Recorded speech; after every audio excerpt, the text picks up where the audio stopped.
ஆணியில் நிச்சயம் செய்யக்கூடாதவை ஜோதிடம் சொல்வது என்ன? வீடு சுபிட்சம் செய்யும் வாஸ்து அதிபதி தூக்கத்தில் இருக்கும் பொழுது நமக்கு பரிபூரணமான ஆசீர்வாதம் கிடைக்காது. எனவே நம் முன்னோர்கள் இந்த மாதங்களை தவிர்த்தனர்.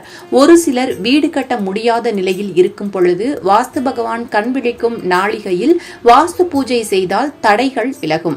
ஆணி அடி போட்டாலும் கூணி குடியேறாதே என்பது பழமொழி. ஆணி மாதத்தில் வீட்டில் அடி வைப்பதும் பங்குனி மாதத்தில் வீடு குடியேறுவதும் கூடாது என்பது இதன் பொருள்.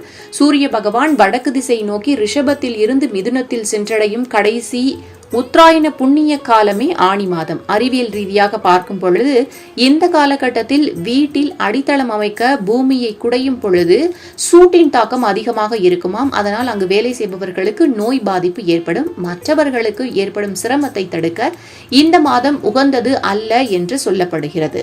காலபுருஷனுக்கு 4வது ராசி கடகம், அதற்கு 12வது ராசி மிதுனம். நமது சூரியன் சஞ்சரிக்கும் காலம் ஆணி மாதம். அது விரயத்தையும் அழிவையும் ஏற்படுத்தும். இந்த மாதத்தில் மகாபலி சக்கரவர்த்தி தன்னுடைய ராஜ பதவியை இழந்த மாதம் என்று சொல்லப்படுகிறது. அதனால் நம் முன்னோர்கள் இந்த மாதத்தை தவிர்க்கின்றனர். முக்கியமாக ஆணி மாதத்தில் எந்த சுபகாரியங்கள் செய்தாலும் வீடு கிரகப்பிரவேசம் செய்யக்கூடாது. ஆனால் வீடு கட்டும் மாதம் ஆணிக்கு முன்பாக ஆரம்பித்தால் நன்று. இந்த ஆணி மாதத்தில் வீட்டின் மேல்தளம் முதல் மாடி என்று அமைக்கலாம். சித்திரை, வைகாசி, ஆவணி, ஐப்பசி, கார்த்திகை, தை மாதங்கள் மற்றும் வளர்பிறை நாட்களில் புதன், வியாழன், வெள்ளிக்கிழமைகள் சிறந்த நாட்களில் கிரகப்பிரவேசம் வைப்பது நன்று.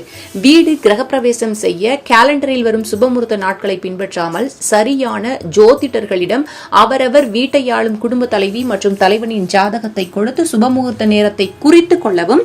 வீடு கிரகப்பிரவேசம் மற்றும் பூஜை செய்யும் நேரம் ஒருவரின் குடும்ப வளர்ச்சி மேல் நோக்கி இருக்கும்.